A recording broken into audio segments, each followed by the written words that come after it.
are there any connection between these three different events? So I'd like to suggest something which I believe I've heard before, but I don't remember where from. If we look at Hanukkah, what is Hanukkah? Hanukkah is a celebration of the Yidden, the Jews conquering the ideology of the Greeks. It wasn't necessarily, they weren't trying to save their lives, they were trying to have freedom in the ideology. Now, what was the ideology of the Greeks? So if we look at the old Greek times, you see that they were very into the body. They were very into sports and into the body of how the body looks, because they believed that a body was everything. The center of the world was the body, and there was no soul. And a human by nature was like animalistic, couldn't choose and make his own decisions in what he did.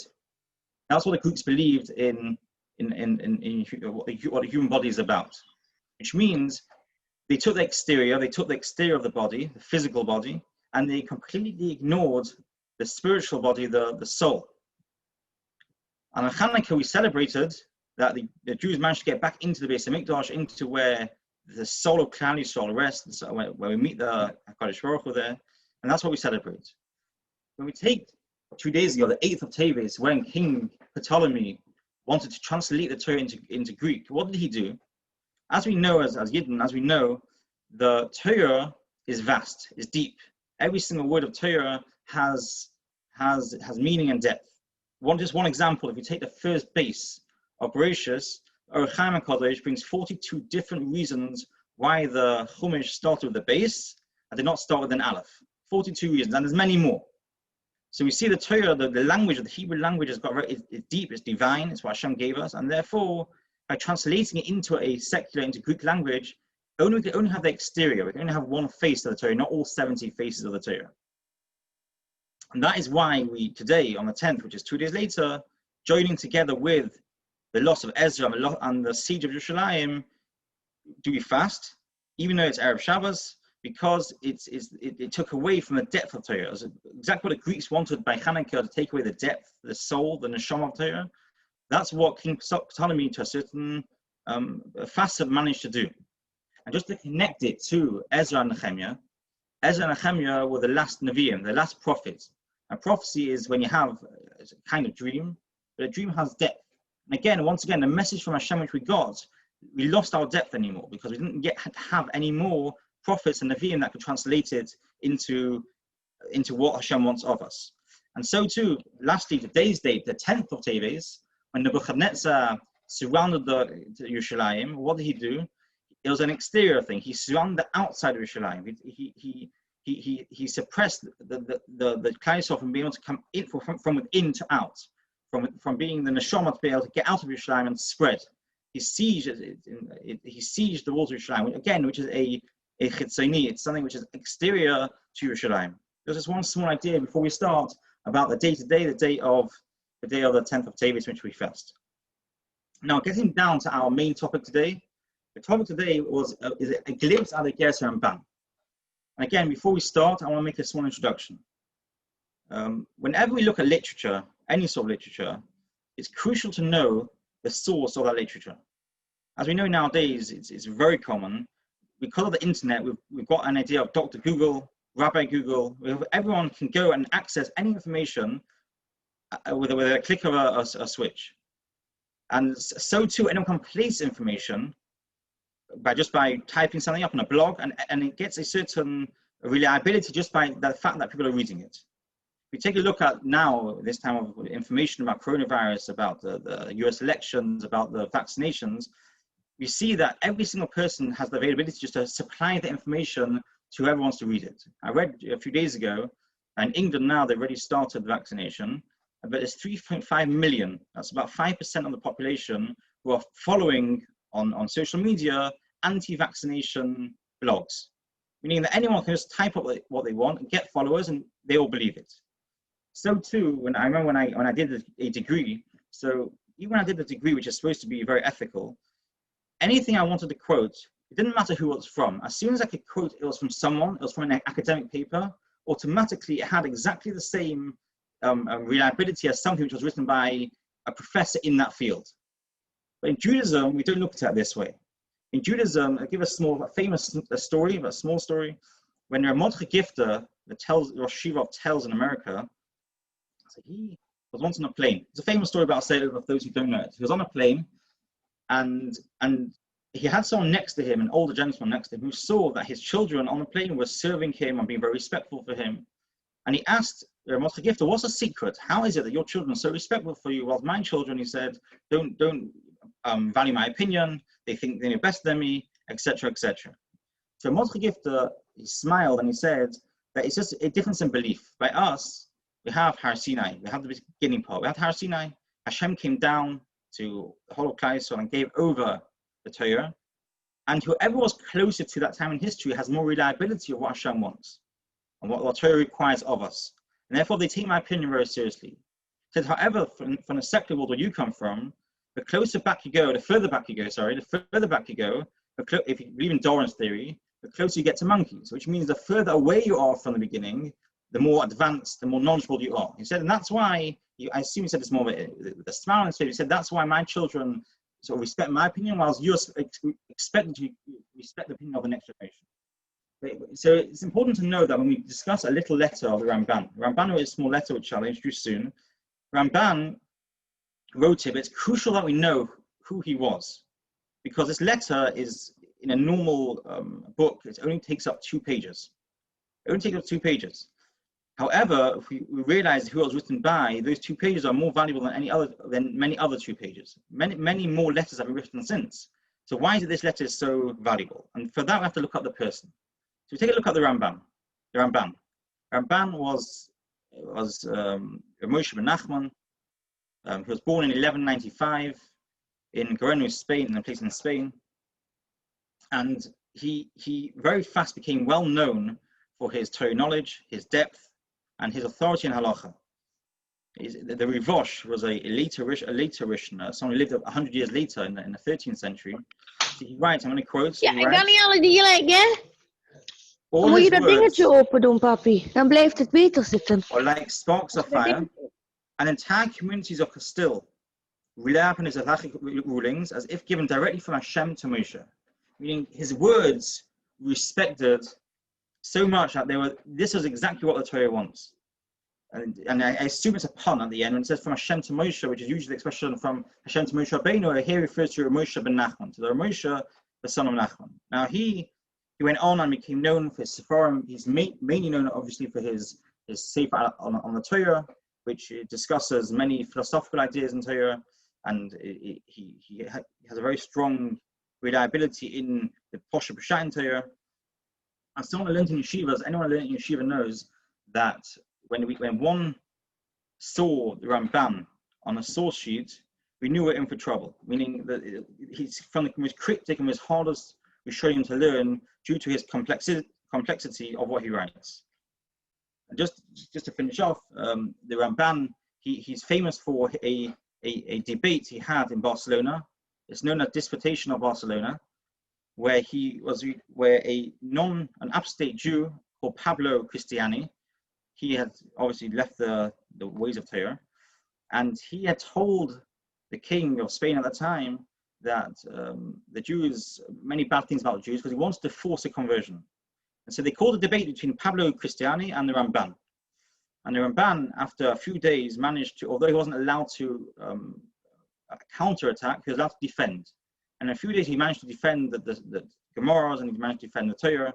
So much so that the king told him that he has to leave the country now because he had won, and it wasn't in a Christian country. It couldn't be that someone would win a debate against a Jew and a Christian. He gave him 300 gold coins, and off he went to Eretz Yisrael, and that's where he ended his life. Now, at this time when he was in Eretz Yisrael, he sent a letter to his son. He sent a letter to his son called Nachman, who was named after his father. And to give it context, Nachman, his son, wasn't just a simple person. Nachman, his son, was also a rabbi. He had taken over in Castile as the rabbi after Ramban. And it was in this context in which he wrote the letter. And this letter has been printed countless times over history. It's a letter which is read over by many people weekly, some people even daily. And it's famous a minhag that when a bride goes to her chuppah, on the day of her chuppah, she goes through this letter. And at the end of the letter, it says, that it says at the end of the letter that whoever reads this letter on that day, if he has a certain wish, then Hashem will answer his wishes. So what I want to do now is I want to go through this letter. I'm not going to go through the whole thing. I'm going to go through small parts of it at the beginning, just to give a small flavor of this letter. Okay, the letter starts off, Shema b'ni Musar avicha, v'al titosh toyu asimecha. Now, let's translate these words. Shema b'ni, listen, my son, Musar avicha, to the teachings of your father, al titosh, and do not stray from the Torah Simecha, the teachings of your mother. Now, it's a very interesting quote he starts off with, because it was the Rabbijn writing it to his son. And there's a few different aspects which you can look at this pasuk. As part of the pasuk, firstly, that you see from this pasuk that when the Rabbijn was writing this letter is not filled with halacha. It's not filled with ways of life in practice. It's primarily talking about ethical refinement. It's talking about midas. It's talking about characteristics. And in truth, this was a foundation of the Rabbijn's philosophy. The Rabbijn writes many times a sentence, Lo nitna ha-mitzvahs, the mitzvahs were not given, elo letzarif es habriyos, only to refine and purify mankind, to make mankind good. An example of this, let me just give one example of this, where a mitzvah was given to make us into better people. We take a look at Tzar B'Chaim. Take the mitzvah of Tzar B'Chaim. Tzar B'Chaim is a mitzvah which is to not be cruel to animals. Now, there's two ways of understanding this mitzvah, or two directions you come to understand this mitzvah. The first direction could be that as a human being, we're not asked to be cruel to animals. The other aspect is that an animal has feelings, and it feels when something's being cruel to it. The Rabbijn writes that the reason we're given the mitzvah of Tzar B'Chaim is not because it's our responsibility to know how the animal feels. Doesn't mean it doesn't have pain. It could be it does, but that's not our responsibility. The primary reason why we have this mitzvah is in order that when we act cruelly to an animal, it changes our nature. It makes us into cruel beings. And Hashem wants us to refine our nature. We came to this world to get mitzvahs to refine our nature, to perfect our nature.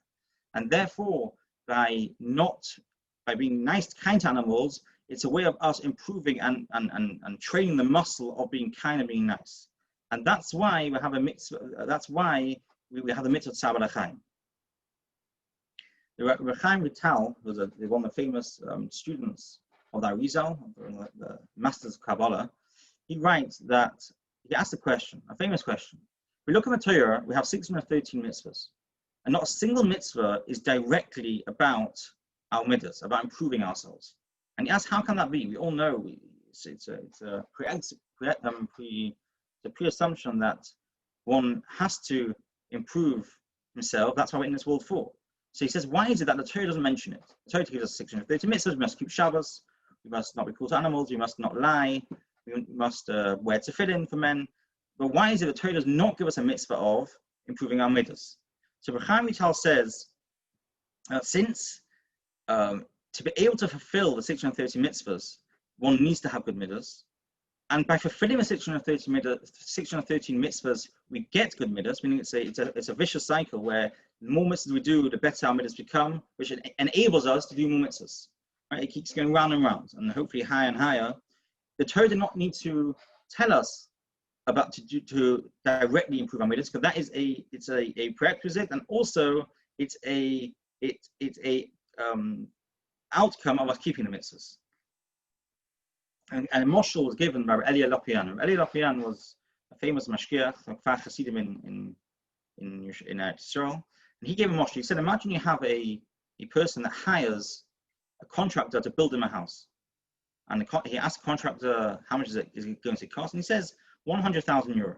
To build this nice house, 100,000 euro. So he says, fine, they sign a contract and they sign a deal. And the tractors come in and they build a house. And the house gets big and gets ready, and around the end of when he builds the house, the contractor comes to him with a bill. He says, I would like to have 120,000 euro. So he says, what do you mean? I don't understand. Well, you made a deal, we have a contract, and when you build me this house, it's going to cost 100,000 euro. So the contractor turns around and says, what do you mean? Of course, that's for the house. But when I had to build the foundations, I had to get the land ready, it costs another 20,000 euro. That would never be the case. It's not fair. When one discusses building a house, he discusses not only the house, but discusses whatever it takes to be able to build a house. And when he said the €100,000, that must have also meant the foundation to build the house. So too, it says it earlier, Lopian, about midas, that when the Torah tells us about midas, about mitzvahs, it doesn't have to tell us about midas, because it's a prerequisite. It's something which is conditional upon mitzvahs, to be able to do mitzvahs and it's an outcome mitzvahs, that we have good midas. And that is the philosophy of the Rabbijn when he says, the mitzvahs were only given in order to improve man, to perfect man. So when we talk about this letter, which is discussing midas, it's discussing, as we're going to see, it's discussing humility, it's discussing not getting angry, it's discussing lots of different midas. So parents have to know that's a responsibility of a parent not only to teach the children the academic side of Torah, the mitzvahs and how we practice it and how to learn it, but also it's a parent's moral responsibility to also teach his children, her children, the midas of the mitzvahs, how to become good people. There's a famous moshel brought by the Alt of Slobodka, Nosson Zvi Finkel, and he says that you see a child in the market stealing an apple. So one would assume that only started there. He started stealing an apple. But he says that really, in truth, if you look into it, one could find that if you take a look at his grandfather was someone who was a very pious man, very, very righteous man. However, he was a thief. Why? Because he wasn't such a humble man, that he would hide, behind things. He would make himself look like nothing, and to look like he was humble, to appear humble.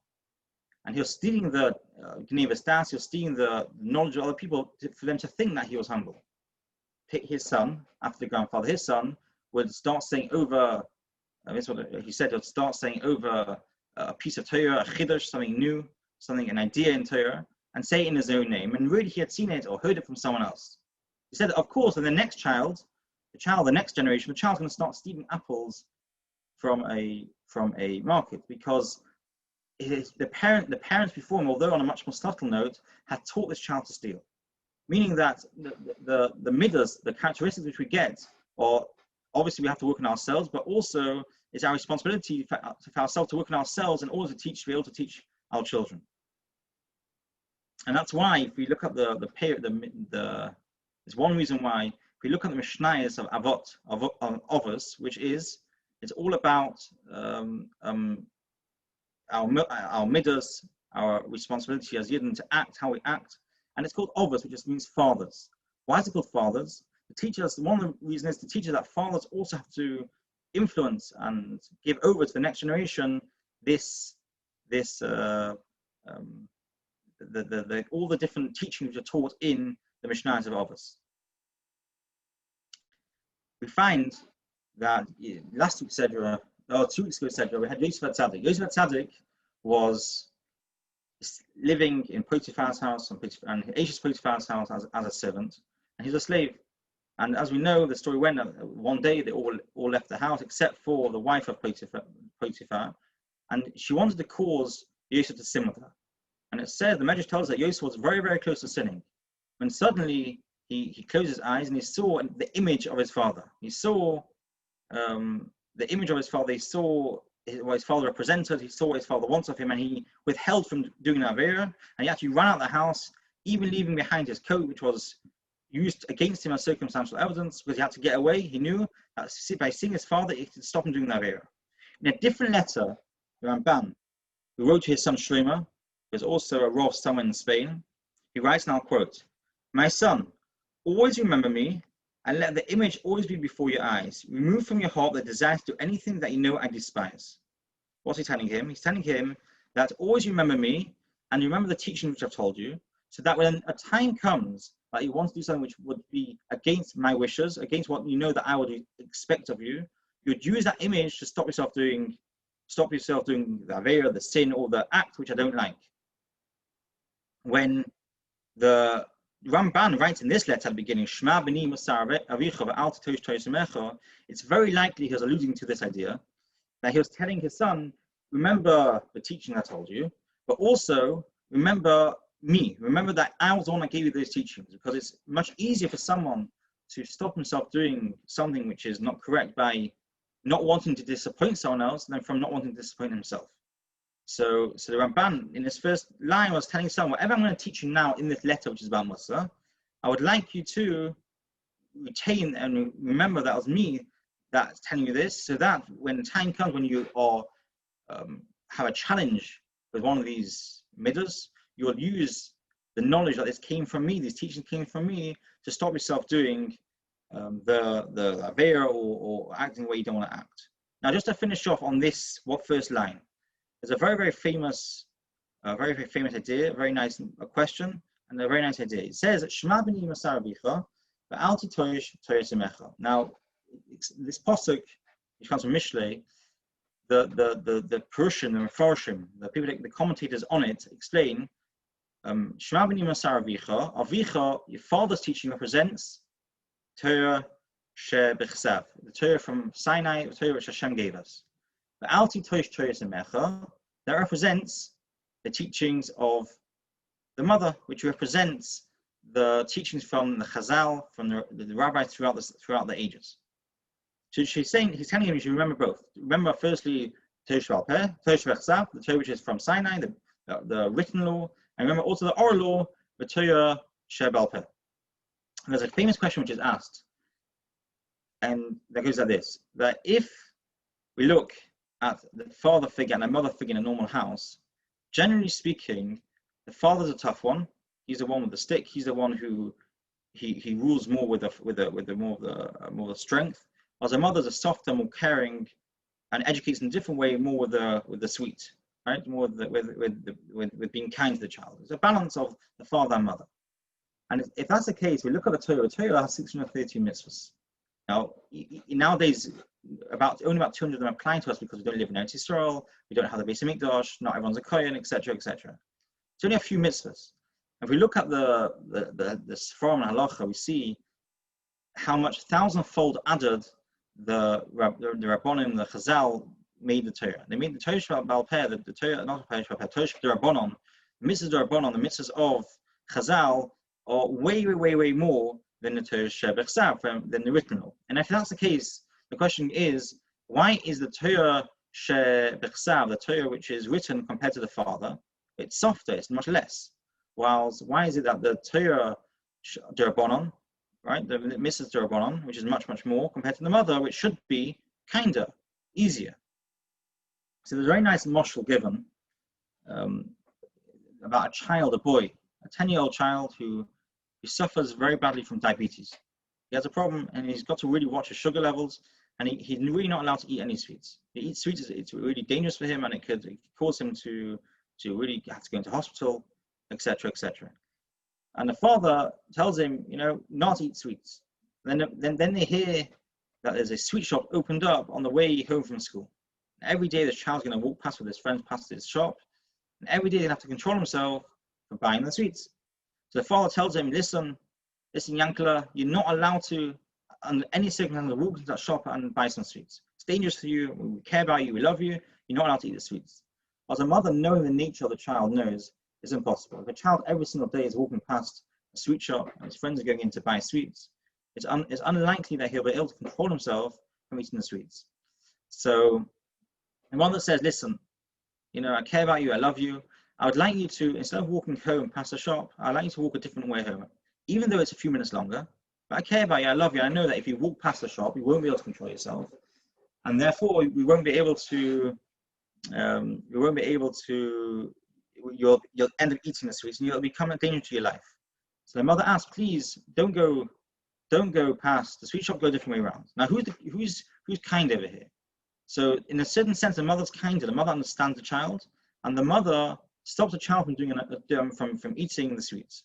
So too, by mitzvahs, we have the written law. We have what Hashem gave us. Hashem said, "Shema b'ni masar avicha." You have to listen to my Torah. You have to listen to the Torah of Bechsav, what's written, which is only a small amount. However, the Chazal, the Rabbanim, knew that it's impossible for us as human beings to control ourselves from doing all those mitzvahs, be able to do all these mitzvahs and not be able to do all those averos. It's impossible for us. We're too weak. So Chazal throughout the ages they set certain boundaries, set certain fences in order that we shouldn't fall. Let's take one example. The example of yichud is an easy example. We have a very interior that a man and woman who are not married are not allowed to sin together. So we have simple rule. What happens? It's very difficult as human beings. We're naturally attracted to the other gender, and we could come to sin. So say came Chazal, and Chazal said to us, no, I've got an idea. Don't seclude yourself with anyone from the other gender, thereby stopping us from ever getting into a nisoy and ever getting into a challenge from sinning. And that's one example where we see that Chazal, well, on the contrary, was softer. They were alti tosh terasi mecha. They were the mother. They were the ones that understood the child and stopped the child from sinning. That's the first line in this letter. We move on to the second line. Tisnai Tomid. It says that someone should get himself regular benachas, to speak with benachas gently, v'chol adam, to every person, v'chol eis, and at every time. So I want to just spend a few minutes on this line. First of all, to snahig tomid, one should get regular. One should get used to speaking gently. Now, what says to snag tomid, get gently? It should just be, you should speak gently. To snag tomid, always get used to regularly speaking gently. So the Ramban is telling us that we all get faced with situations when opportunities arise where we want to, we have an urge to speak not gently. But if we only wait for that moment and then try not to speak sharply, then it'll be very, very difficult for us to do that. So says the Ramban, Kisnai Tomid, be prepared. If you constantly, always try and speak gently, when the time comes when you're tested, you'll be much better off prepared for the situation. That's why Kisnai Tomid, speak only, be prepared and speak continuously, only speak gently. Now it says, benachas. Benachas is often mistaken that we should speak quietly, we should speak softly. In truth, it doesn't say that's what nachas means. The word nachas means gently. It means that we should speak in a way which is nice, which is pleasant.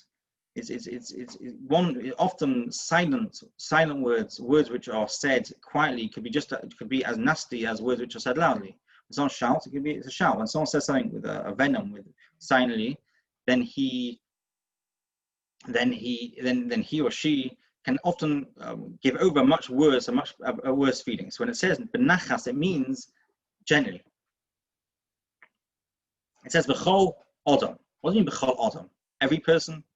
So I saw someone writing about that, I guess, Ramban. He says that if we take a look, often when we go, let's say we're traveling, right? So we travel and we're very polite to the person at the desk. We'll check in. We're very polite to the stewardesses when they serve us a drink. Very polite, we say a nice good evening or good morning to the person behind customs. Right? We're very gentle, we're very nice, very kind. On the contrary, when it comes to our own people who are close to us, a spouse, a child, a sibling, often we're much more aggressive. We won't have as much patience. It says Ramban, b'chol adam, which means to every person, not only people who are distant. You can be polite. You can say for a few minutes. For a certain time, we can be polite, but also, more importantly, is b'chol adam, to every person, even the people that are closest to us. We have to be on guard the whole time. Tomid, snag tomid, you have to be on guard the whole time to only speak in a gentle fashion. And the last one is b'chol eisa, every time. So what do you mean every time? So this way I understand it. I remember once when I was still not married and I was getting married, so I was advised by a person that whenever you're on the way home from when I was at the time in yeshiva, and anyway, whenever you're on the way home after a long day, always have something small to eat, because often people come home, they come home hungry, tired after a long day, and their patience levels are slightly lower than someone who's not had a long day, not tired, and not hungry. So the advice was always, have a pack of biscuits in the car, that when on your way home, you should always have something to eat. It's actually funny, I know someone that once had the other way, he was on his way home and he ate something fleshig, ate something meaty. When he got home, his wife had prepared for him a milky meal. So now he had a problem how to balance this being nice and shalom bayis. But the idea is that we should always be prepared. B'chol eis is be prepared. We have to prepare ourselves for situations when tension is high, when things matter enough that one would find himself speaking harshly and not softly. So that's why it's why I understand what it means b'chol eis. B'chol eis means that at every time, it means you should be prepared one should prepare himself to snag Tomid. One should prepare himself to speak in a nice fashion at a time when he's also not capable of it. Let's move on. Let's move on to the next line. It says that saves you from getting angry. Shehi midah ra, which is the worst possible midah mikol midas. Kas, anger, is the worst midah. It's the worst thing that could happen to someone, says the Rabbijn. Now, let's try and understand why is this. So, if we take a look, firstly, at the Rabbijn. Maimonides, not to be mistaken with Rabbijn, the Rabbijn, Maimonides. He talks about midas, and he says that every single midah has to have a balance. Everything in life has to have a balance. One shouldn't be too hasty. One shouldn't be too slow. One shouldn't be too excited. One shouldn't be too calm. We should have different midas, right? One shouldn't. He says one shouldn't be too strong. Shouldn't be too soft. We have to have a balance. It's not healthy to go to one extreme. However, he makes one exception. He says that when it comes to kas, when it comes to anger, one has to always be in God, and he can never have. There's no balance. One should never, ever get angry, which is similar to what the Rabbijn, Nachmanides, is saying. Shehi midah ra is the worst possible midah. Let's try and understand this. The Gemara says in Shabbos that anger is if someone gets angry, is compared to that it's considered that he has worshipped idols. It's considered that he has served avodah zarah. Again, we have to understand why is this. So if we take a look at someone who's angry, don't look at anyone who's angry, but the famous example of someone getting angry is someone that smashes something. Someone gets so angry that he'll take a china dish and just smash it on the floor. Right? That's real anger. He'll destroy something which he actually wants, he cares about. It doesn't matter, he'll destroy it. It's destructive. Why is that? Why is it that someone who is normally a calm, collected person, someone that likes the glass or the china he's smashing, why is it that in a moment of rage, in a moment of madness, he'll take that glass, he'll take that plate and smash it on the floor? Why is that? So I think it's safe to say the reason is because kas, anger, blinds perspective, blinds reality. Often in my own life experience, I've seen many times someone who's a very rational person, someone who's very thought out, but at a moment of anger, they'll do irrational things. And that again is because it comes from the idea of losing perspective, losing a reality. Now, how does that affect our mitzvahs? It affects that when we're faced with challenges in mitzvahs and averos, we face challenges. If we're in a calm, collected mode, we can think straight and see what's the right and what's the correct thing to do. However, when it comes to a time of anger, since our mind is warped, our mind is clouded over, we're not able to see clear and well. Therefore, we'll do things which we wouldn't normally do at a normal time. There's a story brought down by the Sefer Chassidim. Now, I believe it's a Gemara somewhere. I couldn't find it. I tried to look it up. I couldn't find it. I think it's a Gemara. But the Sefer Chassidim brings down a story about a man who left his wife and went on a business trip abroad in a ship in those days. He went away for a few years, and years turned into more than a few years, and he only came back 20 to 30 years after he had left. It took time, and he had taken on a Kabbalah, he had taken on something from his father. His father, when he died, told him, "Listen, son, I want you to do one thing for me. That whenever you get angry, instead of using anger and reacting to it, sleep over the night, take a night off, do a lina slayla, take a night off, don't do anything, and only the next day react to your anger." Okay, so he went away, and he's gone away on his trip. He'd come back. As he walks into the house of the Sefer Chassidim, he saw his wife embracing another man. He saw his wife hugging another person, and he was very, very angry, says the Sefer Chassidim, and he reached into his side to get his dagger, to get his sword, his dagger, his weapon.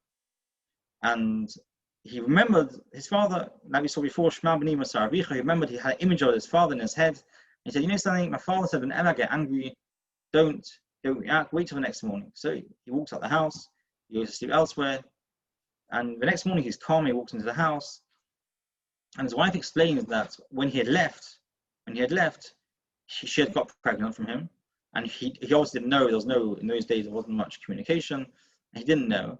And 20 to 30 years on, this was the man which she was embracing. She was embracing his son or their son. And the Seder Chassidim says the man was so thankful that he had listened to advice of his father, listened to advice of his father. Told him, don't ever get angry, because at moments of anger we can't think straight. We find also there's a Posuk in Mishlei. The Posuk in Mishlei says, do not make friends with a hot-tempered person. Do not associate with one easily angered, or you may learn their ways and get yourself ensnared. You see that there's two aspects over here. Firstly, we by being friendly with people who get angry, it's catchy. It gets us angry as well. It affects us. But secondly, and also you learn from the other ways, because since you in moments of anger you'll learn sin from the other ways. The same idea. And when we're in anger, we can't think straight. Just to end off this part of the letter, the Gemara says in Gittin that a husband, I assume it's the same way around as the other spouse, a husband should never ever get angry with his wife. It says Gemara why. It talks about a case in the Gemara talks about a case where there was a religious man, a religious woman who kept all the mitzvahs, but he had an anger problem, and he was always getting angry with his wife. And one day he came home on Friday night and he was hungry. Maybe it was like today, a fast day. He came in very hungry, and his wife had not managed to cook. Something had happened. She hadn't managed to get hot food ready before Shabbos. So the husband got very angry, and he had a temper, and he was angry. Next time, says the Gemara, what happened was something similar happened, but this time she couldn't take it. She couldn't take this anger, so she then went and cooked on Shabbos. While she was out of the house, she went and cooked on Shabbos. So you see, the anger not only affects ourselves doing a various, but it can also it causes fear upon other people, and it causes them to do irrational and not Torah things. Now, if we move on, I just want to move on to talk about one last topic in the letter. The letters, although not so big, has many little topics, but the last topic is what I really want to talk about the most, but we won't have the time for it. But the topic is humility. The letter carries on, says, "Shevon shbi have another. Shehi midah tova mikola midas toves." That is the best midah, perfect midah from all the good midahs. From all the good characteristics we can have, humility is the one which is the best. Again, let's try and understand why is this the one. This is the midah which is all good midahs. Being truthful, being kind. Why is humility the most important one? So the Tomes Avera in Period Base, Tomes Avera is a safe written by Moshe Kodivira. It's one of the big Kabbalim, 1600s. He writes that it's a midah which it allows all the Torah to go through it. Meaning, to give a mashal, if we take a metal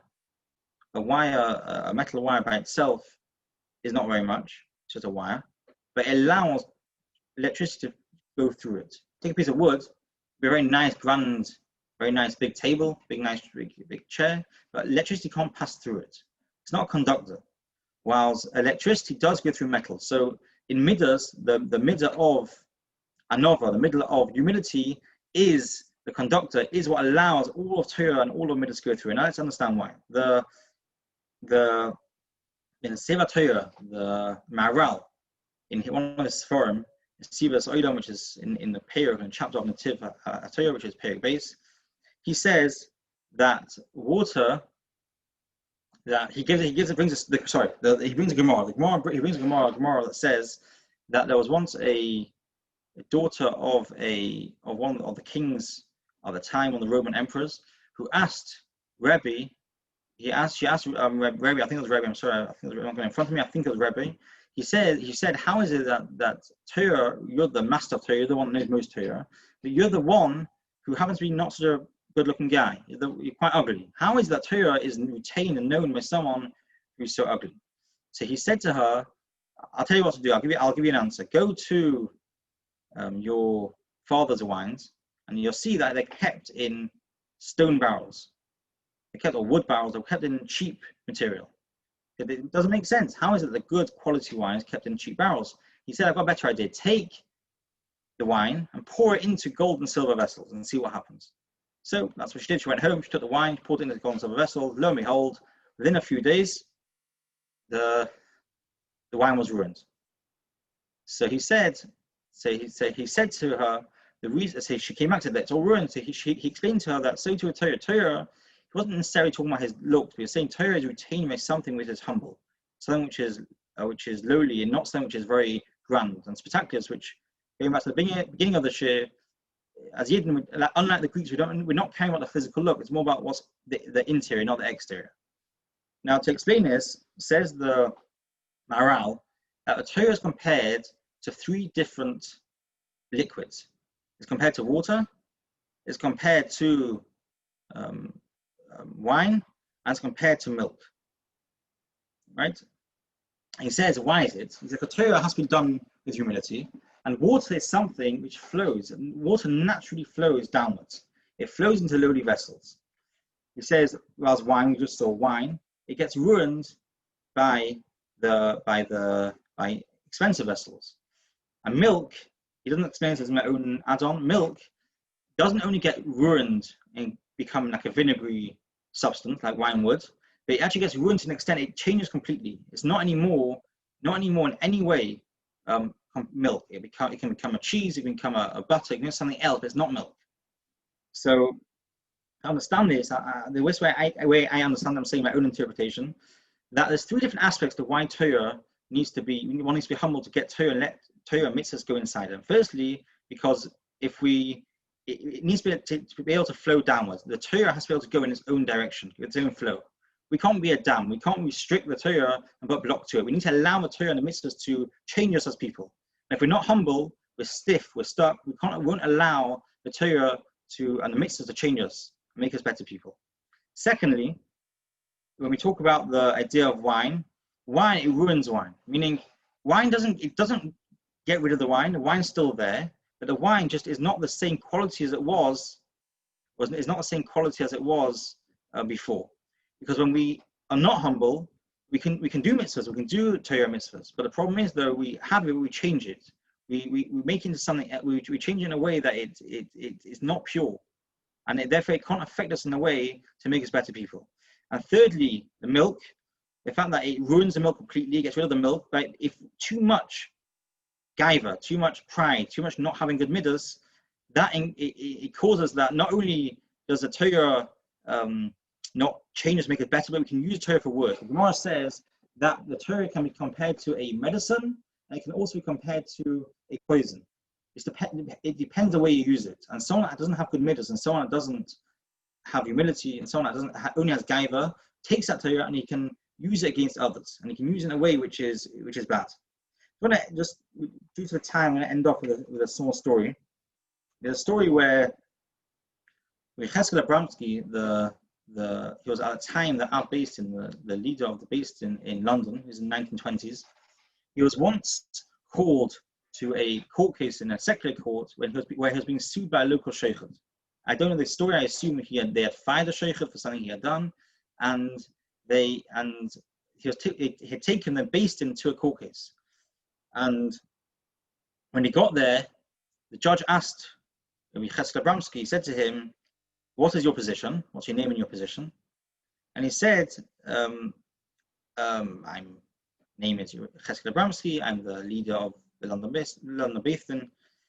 And said the judge, "Is it true that you are the greatest living halachic authority in the European continent?" That's what the judge said to him. And on to that, Rabbi Ramsey says, "Yes, that is true. I am the highest, the most leading halachic authority." So at that point, the judge said to him, "I don't understand. Doesn't it say in your Torah that gaiva is a bad thing, that you have to be humble?" So without a hesitation, Bramsky said that it's true. Of course it's true, but I'm under oath. I've sworn to oath. I have to say the truth. Meaning, humility. What we learn from the story is that humility does not necessarily mean that we don't know who we are. We don't have self-confidence. We don't have a belief in ourselves. Humility is only when we use that self-confidence and on the contrary, we add on and we think we're greater than we really are. Just a small story I saw yesterday, just before we finish. I saw a small story yesterday about Dov Feinstein. Dov Feinstein was nifty. He died a few weeks ago. It was probably one of the leading. It was possibly for the greatest people of our generation. He was very quiet. He was very unknown, very unassuming. But he was possibly one of the greatest people of our generation. He was son of Moshe Feinstein.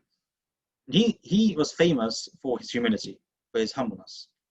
And I saw two stories, which I saw a very nice. I got a very nice, like a balance. We see a certain balance. We see, on the one hand, until only a few years ago, in his yeshiva in America, they have a can machine where they sold Cokes and Pepsis, etc.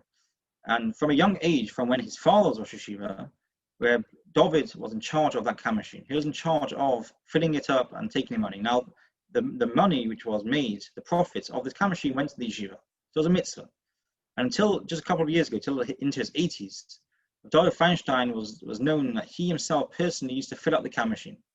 He was fill up, even though he was Rosh Yeshiva, he was a leader of the yeshiva, and he was a phenomenal Talmid Chacham, someone whose phone was ringing all day with a shayla from around the world. He would fill up the can machine himself. He didn't see it below him. He saw it's a mitzvah. I want to do it. It's not below him. On the other hand, I saw another story about him that there was in his yeshiva, it has a younger grades, and they were making a trip on a river in a boat with the boys of the yeshiva. And someone pointed out maybe it wasn't appropriate that these boys who were 13, 14 to be going in the middle of June, in the hot summer in June, on a boat, because who knows who's going to be on the boat with them, and maybe there'll be girls on there who won't be dressed modestly. And they're worried that these yeshiva boys, they shouldn't be seeing these things. So they went to David Feinstein, and David Feinstein said, "Don't worry, it'll be fine. It'll be fine." And the next day they went on this trip, and lo and behold, they did share the boat with a Muslim girls' school, and they're all dressed from top to toe. They're all dressed perfectly covered. So what I got from that story was I saw a balance. We see someone like David Feinstein. He knew who he was. He knew that when he can give a certain bracha, he had a certain power in his brachas. They could say, "Don't worry, it'll be fine. Even in the middle of June, it'll be fine. There'll be no one there that doesn't look appropriate." On the other hand, he still had the humility that he was willing until the age of 80, over 80, to be the one in his yeshiva to be stocking and filling the can machine, the soda machine, until recently.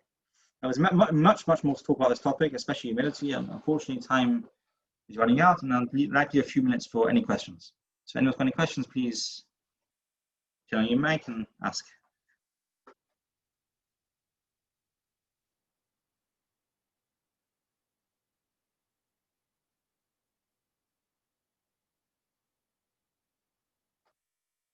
Okay, I guess if there's no questions, then I hope you enjoyed it, and I can encourage everyone here to maybe get a chance to look through the letter. And this letter can be read multiple times, and every time I've read this letter, I've always gotten something else out of it.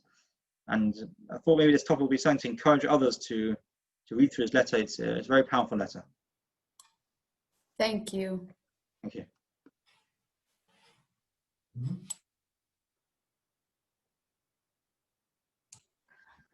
Thank you for a very beautiful share. Thank you.